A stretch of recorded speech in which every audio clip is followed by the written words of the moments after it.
안녕하세요 여러분. 김준호 한의사의 건강연구소에 오신 걸 환영합니다. 오늘 이 시간에 나눌 이야기는 정말로 중요합니다. 끝까지 들으시면 수백만 원을 아끼는 셈이 될 수도 있습니다. 왜냐하면 이 1025년의 동지가 설날보다도 훨씬 더 위험한 날이기 때문입니다.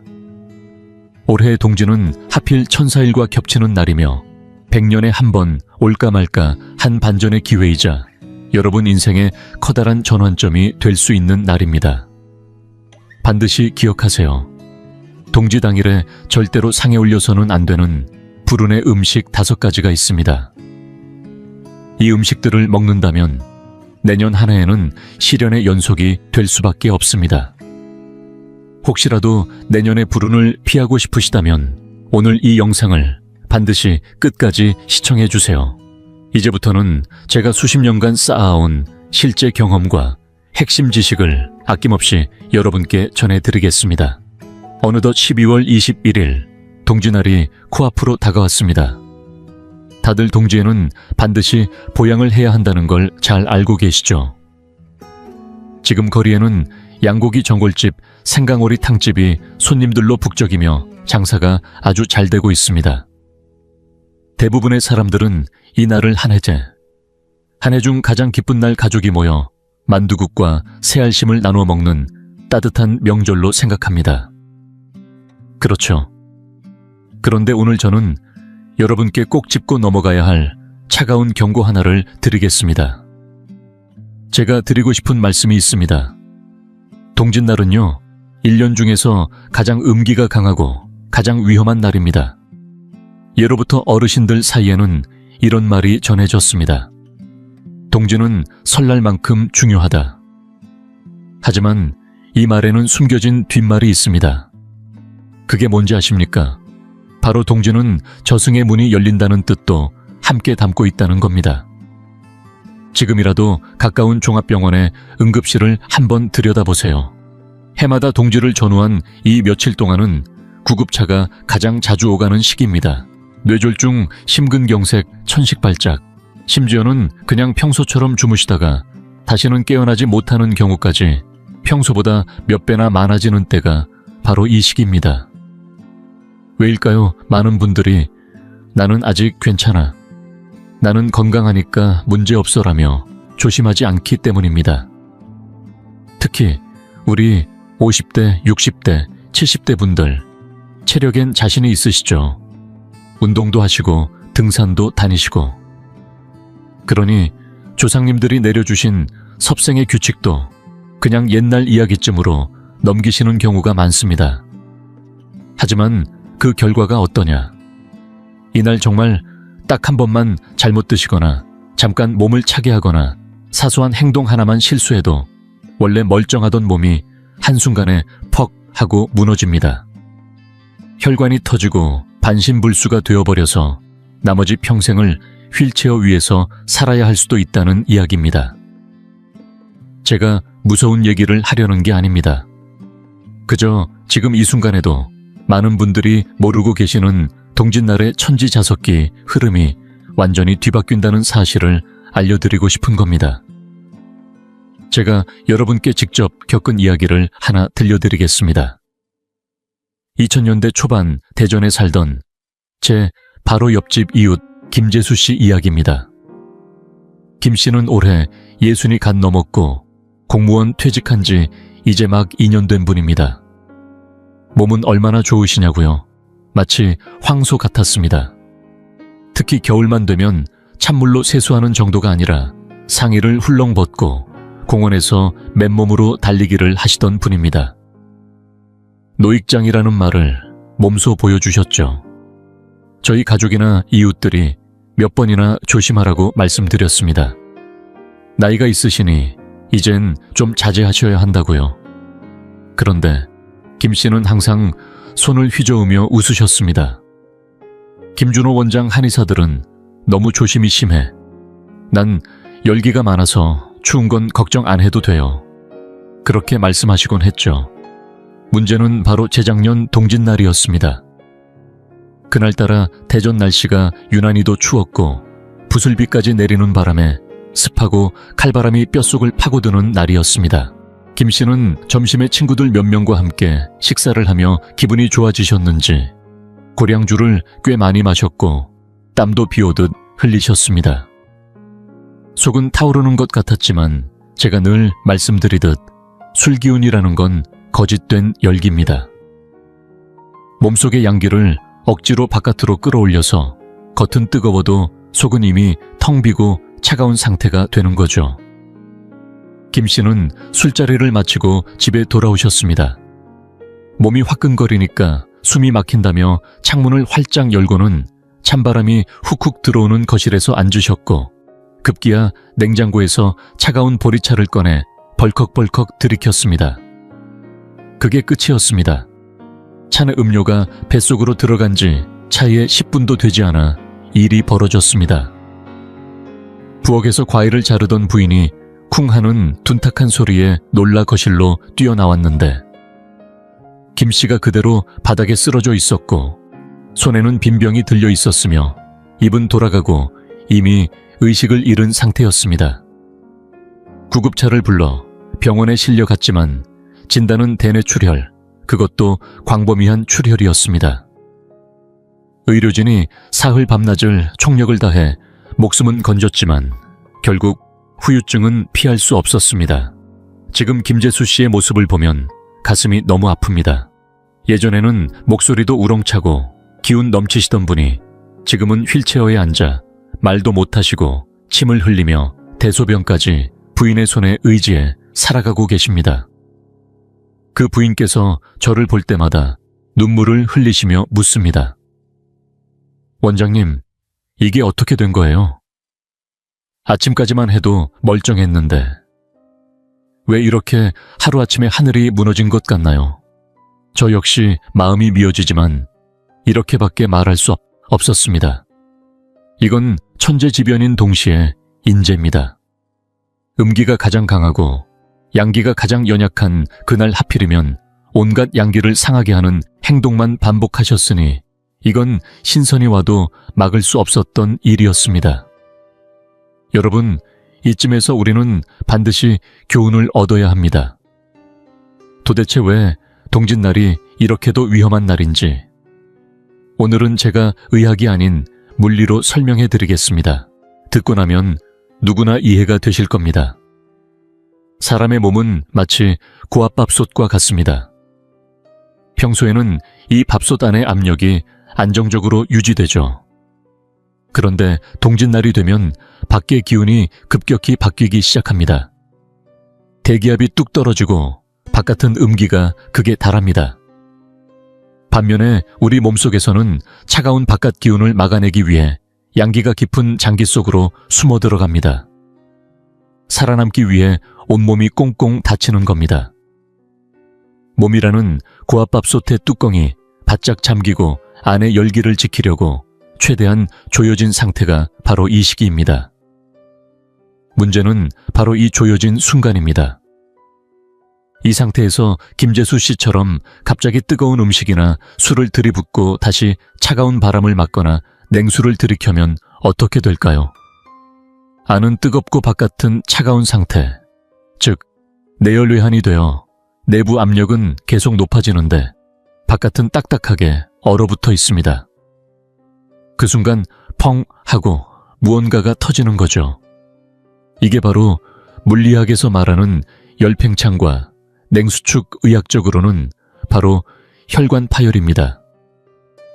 제가 왜 동짓날 쓰러진 분들이 다시 일어나지 못하는 경우를 수없이 봤는지 이제 이해되시겠죠. 그래서 저는 항상 환자들에게 이렇게 말씀드립니다. 동지는 하늘이 이름을 부르는 날이고 저승사자가 사람을 데려가는 날이다. 이럴 땐 거북이처럼 몸을 움츠리고 얌전히 몸을 숨겨야 할 때입니다. 괜히 앞장서려 하지 마시고 하늘의 흐름에 순응하는 것이 가장 지혜로운 선택입니다. 한의학이든 주역이든 이 날을 이렇게 부릅니다. 동지일양생. 무슨 뜻일까요? 어려운 괴상 이야기 말고 제가 가장 쉬운 말로 풀어드릴게요. 일양생이란 말은요, 어두운 밤 속에서 겨우 불씨 하나가 피어난 상태입니다. 막 불이 붙은 촛불 하나를 생각해 보세요. 바람이 불면 꺼져버리고 손가락만 대도 사라질 그 작은 불꽃. 혹은 어머니 뱃속에서 갓 생긴 아주 여린 태아와도 같습니다. 바로 이 조그마한 불꽃, 그 작은 생명이 우리가 맞이할 새해의 건강과 재물운의 씨앗인 겁니다. 이건 너무도 소중한 것이지만 동시에 너무도 약합니다. 그래서 우리가 동짓날 먹는 한 끼, 내뱉는 한마디 말, 몸을 움직이는 사소한 행동 하나까지도 모두 이 불꽃을 보호하기 위한 것이어야 합니다. 이 불씨만 잘 지켜내면 시간이 흐르면서 양기가 자라나고 이 작은 불은 점점 커져서 봄이 오면 온몸이 따뜻해지고 기운도 불타오르며 운세도 활짝 피어납니다. 그런데 만약 이 날을 가볍게 여기고 마음대로 먹고 마신다면 어떻게 될까요? 예를 들어 찬 성질의 시래기 두부국 한 그릇을 먹었다면 그건 갓붙은 불씨 위에 찬물을 확 끼얹는 겁니다. 아니면 입맛 없다고 쓴맛 나는 여름 채소를 먹었다면 그것은 태아에게 얼음을 댄 것이나 마찬가지입니다. 그럼 그런 몸에서 새해의 활력과 재원이 자랄 수 있을까요? 절대 불가능합니다. 불이 꺼졌는데 아무리 기도하고 절을 드려도 무슨 소용이 있겠습니까? 그러니 여러분, 이제부터 들으실 이 한마디 한마디는 정말 목숨 걸고 들어야 합니다. 오늘 제가 말씀드릴 내용은 단순한 미신이 아니라 여러분과 가족의 겨울 건강을 지키고 새해 복을 불러오는 살림의 비밀 코드입니다. 겨울이 춥다는 건 누구나 압니다. 지금도 창밖에 북풍이 몰아치고 어르신들 모두 패딩에 목도리 둘둘 감고 다니시잖아요. 그런데 제가 하나 묻겠습니다. 겨울 땅속은 과연 차가울까요? 따뜻할까요? 아마 시골에서 자란 분들이나 저처럼 연배가 좀 있는 분들은 기억하실 겁니다. 예전 우물가에 겨울 새벽에 물 길러 갔을 때 물에서 김이 모락모락 올라오던 거. 손을 넣으면 물이 의외로 따뜻했어요. 심지어 손보다 물이 더 따뜻했던 적도 많았죠. 이게 뭘 의미하느냐? 자연의 법칙은 겉은 차고 속은 따뜻하다는 겁니다. 겨울엔 대지의 양기가 전부 땅속 깊이 숨어서 지표면을 굳게 잠가놓고 그 안에 있는 생명의 불씨를 지키는 거예요. 그래야 봄이 오면 다시 모든 생명이 움트니까요. 사람도 마찬가지입니다. 우리는 자연의 일부니까요. 동짓날이 되면 우리 몸도 마찬가지로 겉은 차가워지고 몸의 열기와 양기는 오장육부 깊은 곳으로 숨어들어가 자신을 보호합니다. 이게 바로 양기 저장이라는 개념입니다. 그래서 정말 건강한 사람은 겨울에 손발은 차더라도 아랫배는 따뜻하고 속은 편안해야 합니다. 그게 바로 진짜 양기가 안에 잘 숨어 있는 상태죠. 그런데 요즘 어르신들 보세요. 겨울만 되면 보양식이다 보약이다 하면서 무조건 뜨거운 걸 들이붓습니다. 인삼, 녹용 홍삼 당귀. 가리지 않고 다 넣고 끓입니다. 특히 사업 좀 하신다는 분들 값비싼 홍삼 사서 차로 우려 마시고 이거 먹으면 기운 난다고 자랑하시죠. 그런데 여러분, 제가 단호하게 말씀드립니다. 그런 분들 중 대부분은 보양하는 게 아니라 몸에 독을 들이붓고 있는 겁니다. 왜냐고요? 아까 말씀드렸듯이 겨울철 우리 몸은 꽁꽁 닫힌 상태입니다. 내부의 열기를 꽉 가둔 상태에서 잘못된 자극을 주면 몸이 감당하지 못하고 무너집니다. 만약 여러분이 정말 속이 허하고 손발이 얼음장처럼 차며 평소 기력이 없으시다면 따뜻한 양고기나 생강차로 조심스럽게 보온하시는 건 좋습니다. 그건 정말 몸에 불을 더해주는 눈 내릴 때 장작 얻는 격이니까요.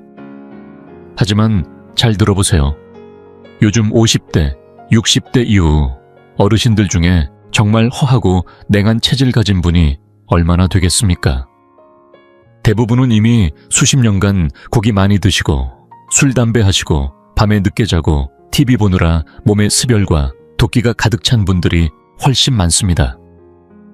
혈압은 높은데 혀는 누렇고 끈적하며 속은 더부룩한 상태. 그런 상태에서 또다시 인삼 녹용 들이붓는 건 뭔지 아십니까? 화약통에 불씨를 던지는 겁니다.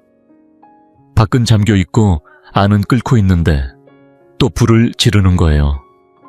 제 진료실에도 그런 분들이 종종 오십니다. 대전에 사는 한 60대 자영업자 박 사장님은 평소 고혈압이 있으셨는데 어느 해 동짓날 친구 권유로 홍삼을 사서 매일 닭백숙에 넣어 드셨대요. 처음엔 기분이 너무 좋았답니다. 잠도 안 오고 머리도 맑아진 것 같고요. 그런데 제가 그랬죠. 그거 기운 난 게 아니라 마지막 불꽃이 튄 겁니다. 지금은 몸 밖으로 양기가 새고 있는 상태예요. 당장 멈추셔야 합니다. 근데 박 사장님은 제 말을 안 들었습니다. 그러더니 나흘째 되는 밤 친구들과 마작을 치다가 갑자기 코피가 터지고 머리가 깨질 듯이 아프다고 하더랍니다. 응급실에 실려가서 간신히 혈압 낮추고 살아나셨는데 의사가 그랬답니다. 조금만 늦었으면 뇌혈관이 터졌을 거라고.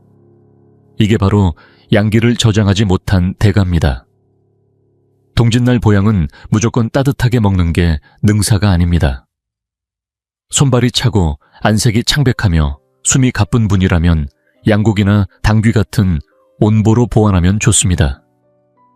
하지만 입이 마르고 대변이 딱딱하며 성격이 예민하고 혈압이 높은 분이라면 이분들에게 필요한 건 자극이 아니라 진정 다시 말해 음기를 보충하고 마음을 가라앉히는 음식입니다. 그래서 김준호 원장이 오늘 꼭 드리고 싶은 핵심이 있습니다. 동짓날 건강관리의 핵심은 보양이 아니라 숨기기입니다. 뭘 숨기느냐고요? 당신의 정신, 당신의 기운을 숨기셔야 합니다.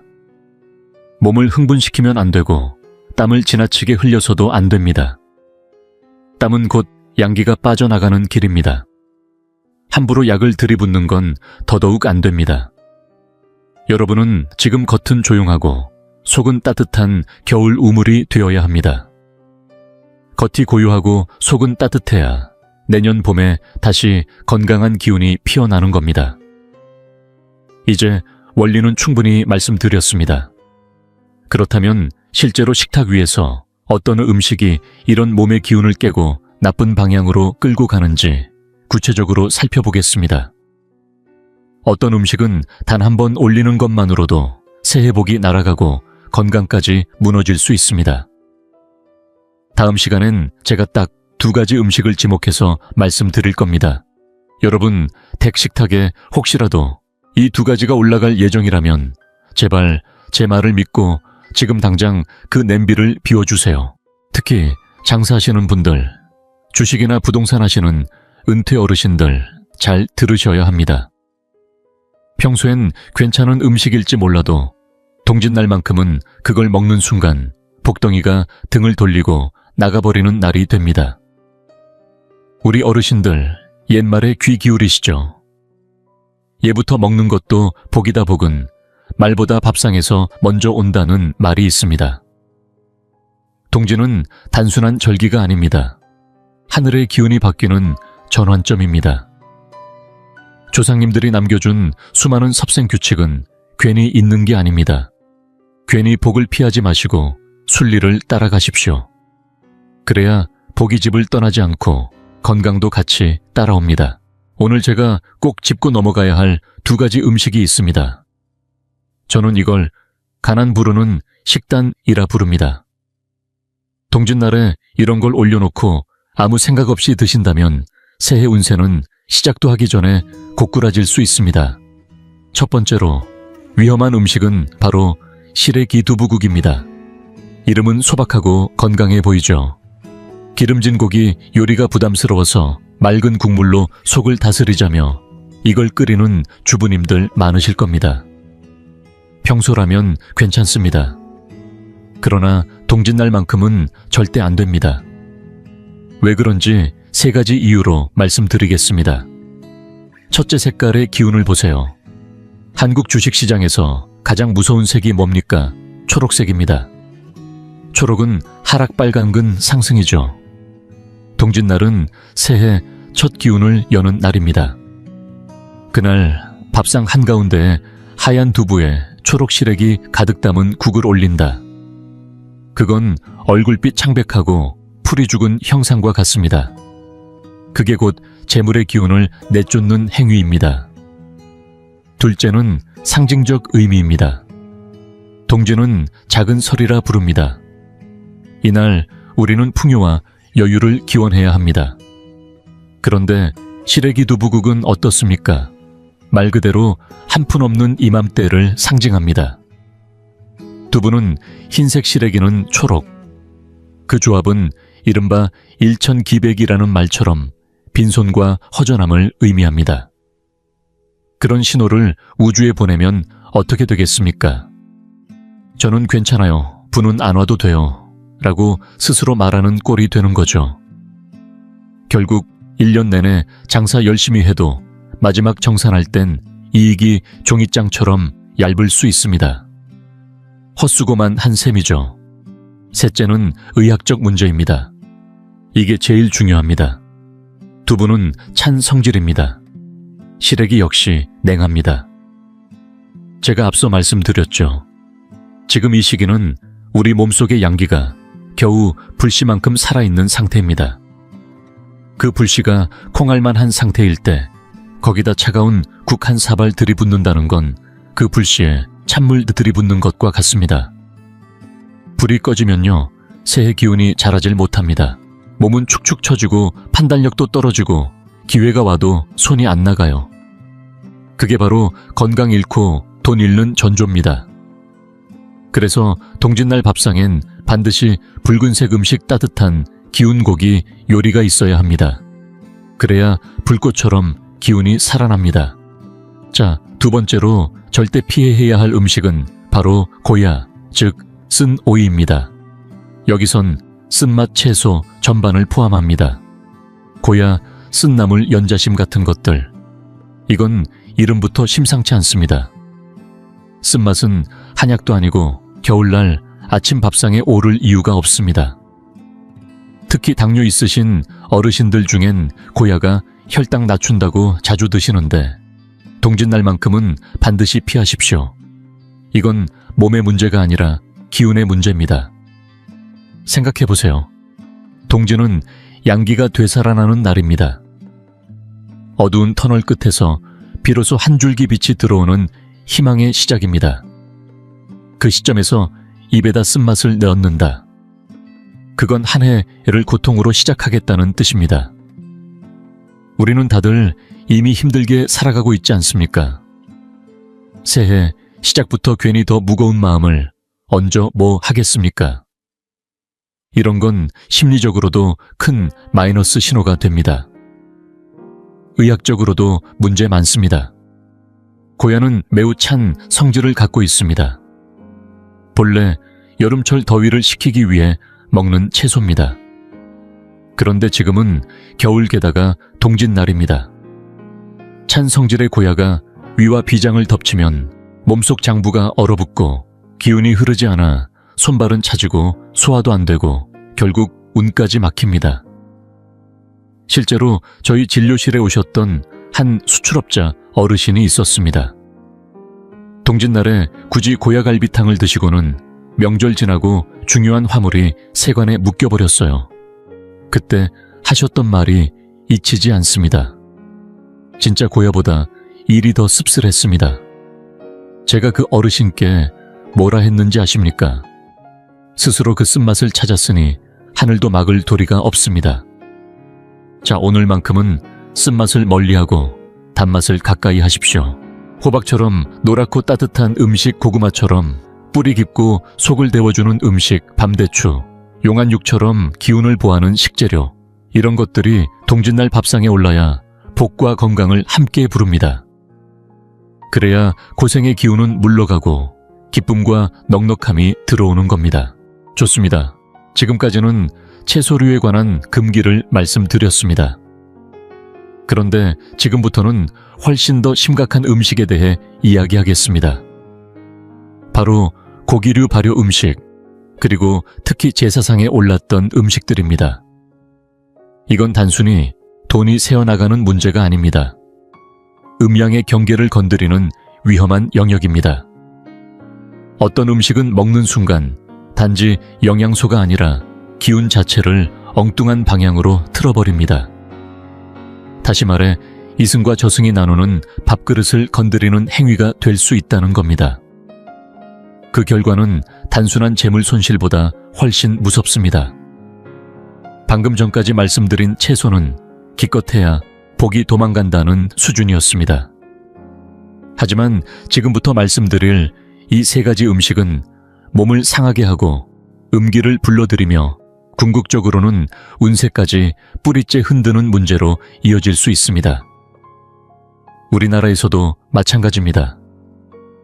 설날이나 음력 초하루, 보름 동지 같은 날은 제사 지내는 집들이 많습니다.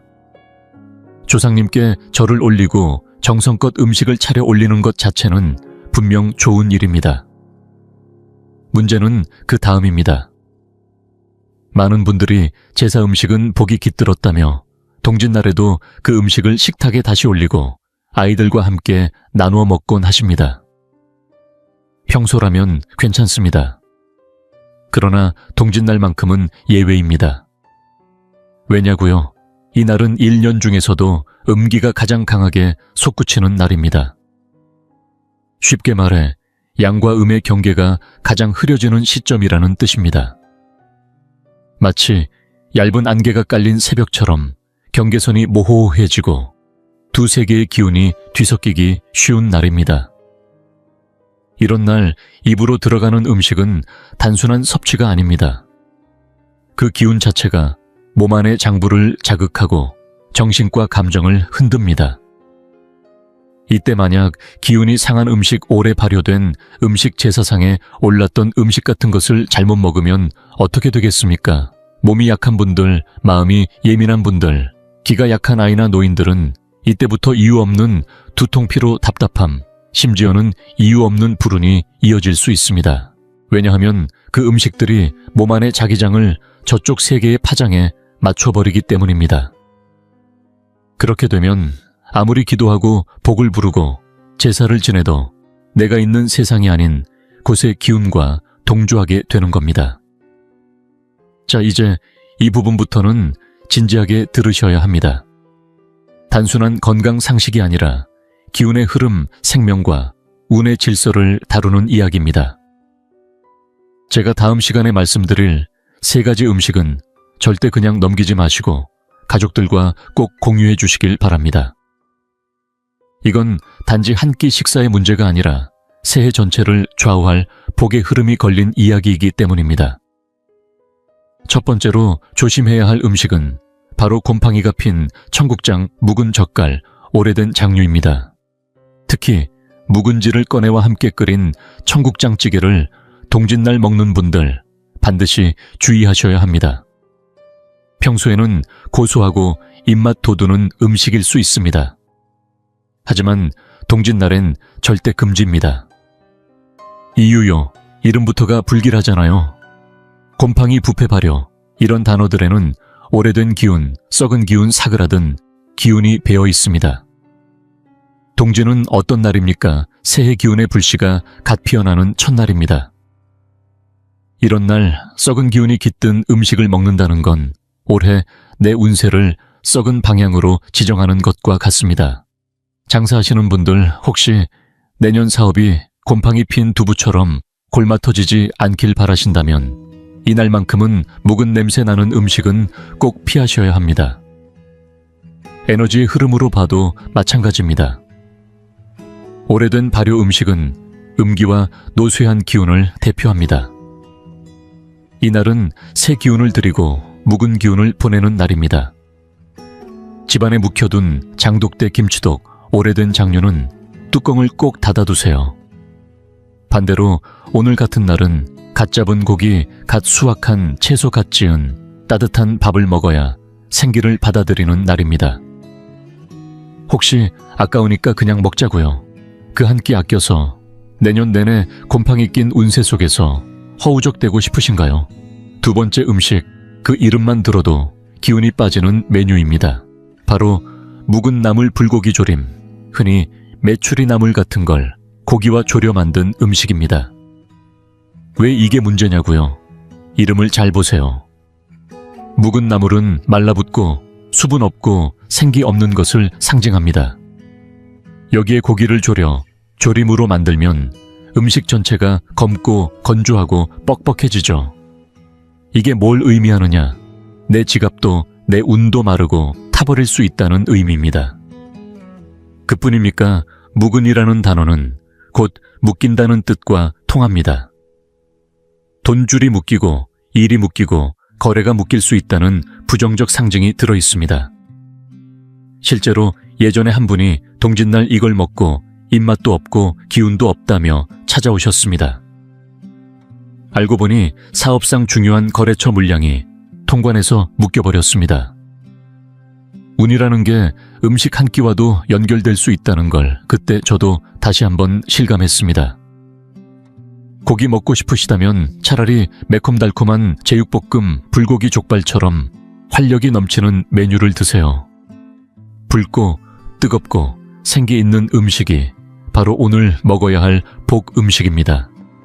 세 번째, 가장 중요한 음식이자 오늘 제가 강조하고 싶은 절대 금기 식품입니다. 바로 제사상에 올랐던 음식입니다. 여러분, 평소에 조상님께 정성껏 차린 음식을 나누어 먹는 건 복을 나누는 좋은 문화입니다. 하지만 동짓날만큼은 예외입니다. 이날은 음기가 최고조에 이르기 때문에 제사 음식을 그대로 먹는 건 그 기운을 몸에 그대로 들이는 행위가 됩니다. 이걸 단적으로 보여준 사례가 있습니다. 제가 진료본 환자 중에 8살 된 손자가 있었는데요. 그해 동짓날 할아버지 할머니를 따라 산소에 성묘를 다녀왔답니다. 차가운 바람 불던 그날 제사를 마치고 할머니가 아이가 배고플까봐 제사상에 올렸던 식은 닭다리를 꺼내줘서 먹였어요. 문제는 거기서 시작됐습니다. 아이는 산에서 내려오기도 전에 배가 아프기 시작했고 집에 오자마자 고열에 시달리고 입에서는 헛소리를 하며 누가 내 닭다리 가져간다고 울기 시작했답니다. 병원에서는 바이러스성 장염이라 했지만 제가 진맥해보니 혀는 하얗게 두껍고 맥은 꺼지고 딱딱했어요. 완전히 음기한기, 사기가 뼛속까지 들어온 상태였던 겁니다. 왜 그랬을까요? 그 닭다리는 산속 차가운 기운, 제사에 음기, 공중에 떠도는 맑지 않은 기운을 한가득 머금고 있었던 겁니다. 아이처럼 순수한 양기가 강한 존재는 그런 기운에 바로 반응하죠. 그래서 그걸 입에 넣는 순간 몸 안의 보호막이 무너져 버린 겁니다. 정말 무서운 일입니다. 그렇다면 방법이 없느냐? 꼭 제사 음식이 아까워서 버릴 수 없다면 반드시 집에 가져와서 센 불에 다시 끓이고 생강파, 청주 등을 넣어 완전히 익힌 후에 드셔야 합니다. 그 안에 남아있는 한기와 음기를 화기로 다스려 줘야 비로소 사람의 음식이 되는 겁니다. 하지만 김준호 한의사가 권해드리는 방법은요. 차라리 그 음식은 산짐승이나 새들에게 나눠주세요. 자연에 다시 돌려보내는 것도 복을 짓는 길입니다. 집에 와서는 따뜻한 찜, 신선한 국 오늘 아침에 지은 밥으로 따끈하게 식사하세요. 그게 가족의 기운을 살리고 복을 집안에 드리는 길입니다. 괜히 그 한 점 아깝다고 먹었다가 온 집안의 운이 꺾이는 일은 절대 있어선 안 됩니다. 좋습니다. 이제 궁상 밥상도 음기 밥상도 다 치웠습니다. 자, 이젠 탁자도 말끔히 닦고 그 위에 진짜 복을 부르고 건강을 지켜주는 음식을 올려야 할 차례입니다. 오늘 제가 여러분께 공개할 이 식단은 단순한 음식표가 아닙니다. 김준호 한의사 전용 비방 밥상, 특히 귀신도 물러가는 붉은 팥죽, 그리고 의성 허준이 남긴 귀동탕까지. 바로 이게 동짓날에 먹어야 할 진짜 운 바꾸는 밥상입니다. 그럼 지금부터 아버님, 어머님, 이모, 고모, 삼촌 다들 노트 꺼내세요. 이건 일반 요리책이 아닙니다. 제가 평생 연구해온 동양의학 이론과 기운의 법칙, 그리고 풍수의 원리 다 녹여낸 겨울 운세 전환 식단입니다. 많은 분들이 동짓날엔 새알 심든 팥죽만 떠올리십니다. 뭐 팥죽 한 그릇 먹고 한 살 더 먹는다, 틀린 말은 아닙니다. 하지만 그건 디저트입니다. 진짜 재난을 막고 심장을 살리고 내년 기운을 확 열어줄 메인 요리는 바로 아래 3가지입니다. 첫째, 만두와 떡국. 이건 단순한 음식이 아닙니다. 혼돈을 깨고 지혜를 여는 상징입니다. 혹시 경상도 출신이시라면 동짓날 떡국 드셨을 겁니다. 전라도나 충청도 쪽 어르신은 만두국을 드셨겠지요. 그런데 이 음식들엔 깊은 의미가 담겨 있습니다. 조선시대 한의서에도 나옵니다. 겨울엔 귀가 약해지고 머리가 멍해지기 쉬운데 이때 따뜻한 육즙의 고기와 매운 향신약재를 피로 싸서 찐 것 바로 만두입니다. 실제로 허준 선생은 귀동탕이라 하여 만두 형태로 양기를 보충하는 요리를 권했습니다. 귀가 윙윙 울리고 겨울만 되면 어지러운 분들 많으시죠? 그건 신장 기운이 떨어져 생기는 증상입니다. 신장은 귀를 관장하니까요. 이럴 때 따끈한 만두 한 그릇, 특히 양고기와 생강을 넣은 만두를 드시면 신장이 따뜻해지고 머리가 맑아집니다. 한마디로 만두는 겨울철 두뇌 약탕입니다. 또 하나 중요한 상징. 만두국은 둥글고 흰 떡과 만두가 들어가 혼돈을 깨고 균형을 잡는 의미를 갖습니다. 그래서 공부하는 손주 시험 준비 중인 자녀가 있다면 이날 꼭 떡국이나 만두국을 끓여주세요. 의미가 있습니다. 지혜가 트이고 마음이 맑아진다. 바로 이게 밥상의 개운의식입니다. 둘째, 양고기 정월. 잘만 먹으면 약 잘못 먹으면 독입니다. 겨울 되면 다들 양고기 먹자고 하죠. 전국 어디든 보양식 거리에 줄이 늘어섭니다. 그런데 제가 꼭 드리고 싶은 말이 있습니다. 양고기 동짓날에 먹어야 좋습니다. 단시간은 꼭 지켜야 합니다. 많은 분들이 저녁 늦게 심지어 밤 10시 넘어까지 전골 끓이면서 술 마시고 담소 나누십니다. 안 됩니다. 절대 안 됩니다. 양고기는 불의 기운, 뜨거운 기운을 가진 고기입니다. 이걸 밤에 먹으면 몸은 쉬어야 하는데 안에서 불이 올라오고 결국 열이 돌고 잠이 깨고 다음 날엔 입안이 헐고 코피 나고 이건 전형적인 야간 체열 상승 증상입니다. 저 김준호 한의사가 권해드리는 황금 시간은 정오 11시에서 오후 1시 사이입니다. 바로 태양이 가장 높고 심장의 경맥이 가장 왕성한 시간입니다. 이 시간에 양고기를 먹으면 하늘의 불기운이 몸의 불기운과 조화를 이뤄서 기혈순환이 뻥 뚫리고 피로가 싹 날아갑니다. 점심에 뜨끈한 양고기, 정월 저녁엔 잣죽이나 미음 한 그릇. 이것이야말로 오래오래 건강하게 사는 비결입니다. 낮엔 고기, 밤엔 죽. 이게 바로 양생의 법칙입니다. 셋째이자 가장 중요한 요리. 바로 붉은 팥죽입니다. 이 음식은 잡귀를 물리치는 부적이자 심장을 깨우는 약탕입니다. 믿기 어렵겠지만 고대 설화에도 나옵니다. 예로부터 동짓날마다 역병을 퍼뜨리는 악귀가 나타나는데 그 귀신이 유일하게 무서워하는 것이 붉은 팥이었다고 합니다. 그래서 조상들은 이날 온 가족이 붉은 팥죽을 나눠 먹으며 악귀를 몰아내고 재앙을 막았습니다. 자, 누군가는 미신처럼 들릴 수 있습니다. 하지만 현대의학의 원리로 봐도 충분히 과학적 근거가 있습니다. 왜일까요? 겨울은 5가지 기운 중에서 물의 기운이 강한 계절이고 이 물의 기운은 불의 기운인 심장을 눌러 약하게 만듭니다. 그래서 실제로 겨울철에는 심장이 약해지고 어르신들이 심장병이나 순환이 문제로 갑자기 쓰러지는 일이 잦은 시기이기도 합니다.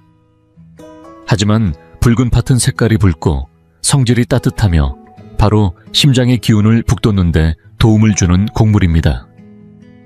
동짓날 아침에 뜨끈한 팥죽 한 그릇을 먹는다는 건 단순한 전통이 아니라 심장을 위한 자연스러운 보약과도 같습니다. 게다가 팥은 몸속 노폐물을 내보내는 힘, 즉 이뇨작용도 뛰어나고 바이러스나 세균에 대한 면역력을 높이는 효과도 있어서 겨울철 건강 유지에 아주 좋습니다. 별다른 절차 필요 없습니다. 붉은 팥 한 줌, 찹쌀 한 줌, 그리고 조금의 흑설탕을 넣고 부드럽게 끓이세요. 온 가족이 나이에 상관없이 따뜻한 한 그릇씩 나눠 먹고 먹는 동안 마음속으로 조용히 이렇게 되뇌어 보세요. 따뜻한 팥죽이 내 심장을 지켜주고 나쁜 기운을 밀어낸다. 바로 그 순간 이 한 그릇은 건강을 비는 작은 의식이자 마음의 부적이 되는 것입니다. 돈 많이 쓸 필요 없습니다. 굳이 사찰에 가거나 철야기도 하실 필요 없습니다. 이 단순한 한 끼, 이 조용한 한 마음이 바로 온 가족의 평안을 지키는 방패가 되어줄 겁니다. 올겨울 이 세 가지 음식으로 따뜻하게 시작하세요. 자, 이제 먹는 이야기는 여기까지 정리됐습니다. 그런데 말입니다. 김준호 원장은 잘 알고 있습니다. 아직도 수십 년 동안 무릎 시리고 허리 저린 만성 한랭통 혹은 젊은 부부들 중에서 아이를 원하면서도 체내 냉기로 인해 고생하는 경우 그냥 먹는 것만으로는 뼛속 깊이 자리 잡은 찬 기운을 몰아낼 수 없다는 사실을요. 그래서 오늘 제가 소개할 다음 수업은 돈 한 푼 들지 않지만 병원에서 맞는 링거보다 수십만 원짜리 건강보조식품보다 더 강력한 방법 2가지입니다. 집에 소금만 있으면 됩니다. 하늘에 해만 떠 있으면 됩니다. 그럼 저는 여러분께 수십 년 묵은 병의 뿌리 뽑아드릴 수 있습니다. 여러분도 아시죠? 병원 가면 의사들이 약봉투 몇 개씩 주고 물리치료 받으라고 하고 끝입니다. 하지만 제가 단언컨대 가장 훌륭한 의사는 자기 자신입니다. 가장 강한 약은 자연이 주는 태양과 땅의 기운입니다. 특히 동짓날 하늘의 양기가 처음 올라오는 시기, 이때 몸에 불을 넣어 효과는 평소의 100배입니다. 이걸 우리는 사량박청은이라 하죠. 작은 힘으로 큰 변화를 만들어내는 법입니다. 전수비법 첫 번째, 이름하여 소금뜸 정확히는 소금격강 애주법입니다. 이건 제가 생명을 살린 적도 있는 구급 처방입니다. 늘 손발이 차가운 분, 생리통이 극심한 여성 자주, 배탈나는 노인분들, 그리고 기력 없는 분들에겐 특히 효과가 큽니다. 자, 준비물은 단 3가지입니다. 1. 굵은 소금 혹은 없으면 일반 소금. 생강 1조각. 3. 약국에서 파는 애숙봉 하나. 방법은 간단합니다. 1단계 소금으로 배꼽을 채웁니다.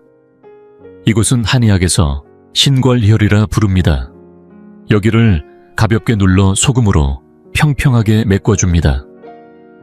2단계 생강 1조각을 동전 두께로 잘라서 이 위에 덮습니다. 생강엔 기공을 뚫어주는 힘이 있으니 젓가락이나 이쑤시개로 구멍을 송송 뚫어주세요. 3단계 그 위에 도로 자른 애숙봉을 올려놓고 불을 붙입니다. 이제 원리를 알려드릴게요. 왜 소금일까요? 소금은 짠맛은 신장을 보하는 에너지입니다. 열을 받으면 그 기운이 곧장 신장까지 도달해줍니다.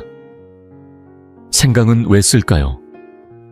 매운맛은 열을 퍼뜨리는 성질이 있어서 화상을 막아주고 열을 널리 퍼뜨려 몸 전체의 따뜻함을 나눠줍니다. 그리고 왜 배꼽일까요? 배꼽은 여러분이 태중에 있을 때 엄마로부터 생명을 받은 첫 번째 통로, 선천기운이 드나드는 중심혈입니다. 애쑥이 타오르면서 그 따뜻한 기운이 생강을 통해 뚫려 있고 소금이 방향을 안내합니다. 이 열이 신구어를 타고 명문혈까지 깊숙이 들어갑니다. 그때 느껴지는 뱃속의 꾸르륵 소리, 발바닥까지 퍼지는 따스함, 그게 바로 진짜 양기가 돌아온 증거입니다. 동짓날에 이걸 3번 반복 애쑥이 다 타면 다시 교체하세요. 그러면 수십 년 묵은 한기 냉증 습기 기력 저하까지 싹 날아갑니다. 진심으로 말씀드리자면 이건 생강차 10잔보다도 강력합니다. 전수비법 두 번째, 햇볕 등목. 저는 이걸 해님뜸 이라 부릅니다. 만약 위 방법이 귀찮다면 이건 무조건 하셔야 합니다. 동짓날 해만 떴다 그럼 그건 하늘에서 황금이 떨어진 날입니다. 방법은 간단합니다. 의자 하나 꺼내서 베란다나 마당에 앉습니다. 그리고 등을 해 쪽으로 돌리고 앉으세요. 가능하다면 등 부분만 살짝 옷을 걷어 햇볕이 피부에 직접 닿도록 해주세요. 왜냐고요? 복부는 등은 양사람 몸에서 가장 큰 양기의 통로는 바로 등 가운데의 동맥입니다. 이 동맥은 몸의 모든 양기를 관장하는 통로, 일명 양맥의 바다입니다. 겨울 햇살은 따뜻하지 않아도 자외선이 순수하고 양기가 맑습니다. 이걸 통해서 뼛속까지 햇살이 들어옵니다. 이 좀 30분 정도 등이 뜨끈할 때까지, 땀이 약간 맺힐 때까지. 만약 그때 재채기가 나거나 콧물이 주르륵 흐른다 축하드립니다.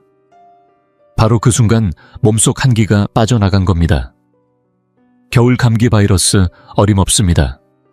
비싼 약 필요 없습니다. 수만 원짜리 보약 필요 없습니다. 태양은 모든 사람에게 공평하고 그 햇살은 하늘이 주는 최고의 선물입니다. 이것만 실천해도 여러분 내년 한 해 감기 한 번 안 걸리고 몸이 따뜻하고 마음이 평안하게 그렇게 살아가실 수 있습니다. 이제 몸의 기운은 살렸습니다. 그런데 진짜 마무리는 집입니다.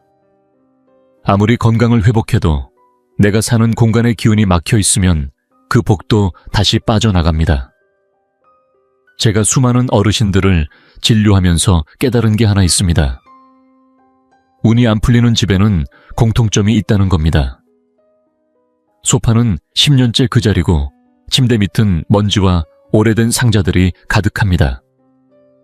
기운이 흐르지 않으면 그건 바로 죽은 물입니다. 죽은 물에서는 재물이 썩고 건강도 흐트러지며 사람이 점점 기운을 잃습니다. 동지는 양기가 처음 깨어나는 날입니다. 그래서 바로 이 날이 집안의 기운을 깨우기에 가장 좋은 타이밍입니다. 지금부터 제가 알려드리는 2가지 실전 풍수 동작. 간단하지만 효과는 대단합니다. 첫 번째, 기운을 깨우는 자리 바꾸기입니다. 거창할 것 없습니다. 오늘 하루 집 안에 있는 소파나 침대, 그걸 조금만 밀어보세요. 정말 조금만 바닥 청소가 가능할 만큼만 움직이면 됩니다. 그 안에 먼지를 닦고 다시 원래대로 돌려놓는 것만으로도 지기, 즉 땅의 기운이 깨어납니다. 올해 운이 꼬이고 하는 일마다 벽에 부딪혔다면 꼭 해보세요. 이건 단순한 청소가 아니라 묵은 기운을 깨우고 재물을 움직이는 행동입니다.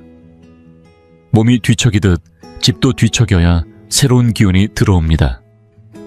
두 번째는 재물 심기 의식, 일명 쌀독, 금전 심기띠입니다. 집에 금색 500원짜리 동전 하나 있으신가요? 혹은 예전 엽전처럼 생긴 동전도 괜찮습니다. 이걸 깨끗이 닦은 후 쌀독 맨 아래나 침대 머리 쪽 밑에 조용히 넣어두세요.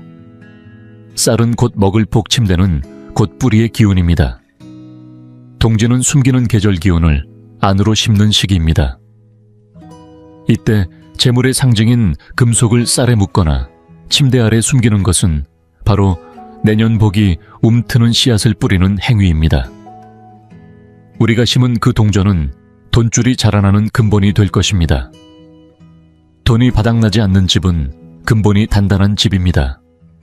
이제 마지막입니다. 지금부터는 의술도 풍수도 아닙니다.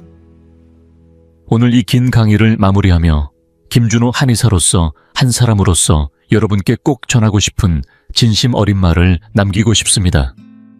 여러분, 지금까지 잘 들어주셨습니다. 저도 느껴집니다. 정말 집중해서 메모까지 하시며 따라와 주셨다는 걸요. 그런데 저는 걱정이 됩니다. 나이가 들면 잘 잊으시잖아요. 혹시라도 양고기는 기억하면서 쓴 채소는 잊어버리실까봐 걱정이 됩니다. 그래서 오늘은 잔소리처럼 들리더라도 다시 한번 중요한 핵심만 정리해드리겠습니다. 메모 못하신 분들은 화면 캡처해서 꼭 저장해두시고 여러 번 반복해서 보셔도 좋습니다. 자, 절대 먹으면 안 되는 5가지 금기 음식입니다. 하나, 실의 기두부국. 보기엔 맑고 좋지만 의미는 일천기백입니다. 내년 내내 빈손으로 산다는 뜻입니다. 둘, 고야와 쓴 오이. 쓴맛은 운이 시작되기도 전에 막히는 신호입니다. 올해 고생이 예고된다는 의미입니다. 샘묵은 청국장과 곰팡이 핀 발효 음식. 썩은 기운과 음기를 머금은 음식으로 운이 썩고 건강도 함께 무너질 수 있습니다. 냇묵은 나물 고기조림. 이름 그대로 묶인다는 뜻입니다. 돈도 일도 다 얽히고 막힌다는 의미입니다. 5 제사상 음식, 가장 중요합니다. 그건 살아있는 우리가 먹을 음식이 아닙니다. 특히 아이나 어르신 입에 넣지 마세요. 영적인 세계와 다투는 결과가 될 수 있습니다. 그리고 꼭 실천해야 할 3가지 길한 행동입니다. 하나, 낮 11시부터 오후 1시 사이 양고기와 만두를 드세요. 태양이 돕는 시간에 몸의 불을 살리는 것이 핵심입니다. 둘, 아침엔 붉은 팥죽 1그릇. 심장을 따뜻하게 하고 전염병 기운을 막아줍니다. 온 가족에게 좋습니다. 새등을 햇볕에 쬐고 배꼽에는 소금뜸을 놓으세요. 돈 들지 않는 최고의 건강요법입니다. 수십 년 묵은 한기를 몰아내는데 효과적입니다. 결국 최고의 풍수는 집안 배치가 아니라 당신의 마음속 밭입니다. 지금까지 제가 말씀드린 수많은 금기와 조심할 음식들, 그 근본은 결국 하나의 마음 수양으로 귀결됩니다. 왜 제가 그렇게 쓴 채소는 피하라 묵은 음식은 멀리하라 말씀드렸을까요? 단순히 먹었다고 내일 당장 무슨 일이 생기기 때문이 아닙니다. 그건 행동을 통한 마음가짐의 전환입니다. 동짓날 온 가족이 둘러앉아 따뜻한 만두를 나누고 팥죽을 떠먹으며 덕담을 주고받는 그 순간, 바로 그 순간이 가장 강력한 에너지장이 펼쳐지는 시간입니다. 말 한마디에 복이 깃들고 밥 한 술에 운이 실려 들어옵니다. 이처럼 가족 간의 따뜻함, 서로를 향한 진심 어린 마음, 그게 바로 재앙을 막고 복을 부르는 가장 강력한 기운입니다. 우리가 흔히 말하죠. 집안이 화목하면 모든 일이 술술 풀린다. 마음이 모이고 기운이 흐르면 그 어떤 추위도 녹고 그 어떤 난관도 뚫을 수 있습니다. 복을 쌓는 건 거창한 일이 아닙니다. 오늘의 작은 실천 하나, 그것이 바로 보이지 않는 큰 덕을 쌓는 일입니다. 이제 마지막으로 김준호 한의사가 여러분께 한 가지 간절한 부탁을 드리겠습니다. 오늘 이렇게 오랜 시간 정성을 들여 말씀드린 이유 단 하나입니다. 단 한 사람이라도, 단 하나의 가정이라도 이 겨울을 무사히 지나고 내년을 건강하게 맞이하셨으면 하는 바람 때문입니다. 만약 오늘 이 영상이, 이 글이 당신에게 작은 도움이라도 되었다면 부디 그냥 넘기지 마시고 당신의 친구, 가족, 지인에게 꼭 전해주세요. 누군가는 이걸 보고 술자리를 한번 줄일 수 있습니다. 누군가는 이걸 보고 제사 음식 대신 따뜻한 찐 감자를 택할 수 있습니다. 그 한 번의 선택이 그 사람의 목숨을 살릴 수도 있습니다. 우리가 한마디 말로 한 번의 공유로 누군가를 살릴 수 있다면 그것은 그 어떤 기도보다 강력한 공덕입니다. 불교에서는 말합니다. 장미를 건네면 손끝에 향기가 남는다. 그 한 번의 손끝, 그 따뜻한 마음, 하늘은 반드시 기억합니다.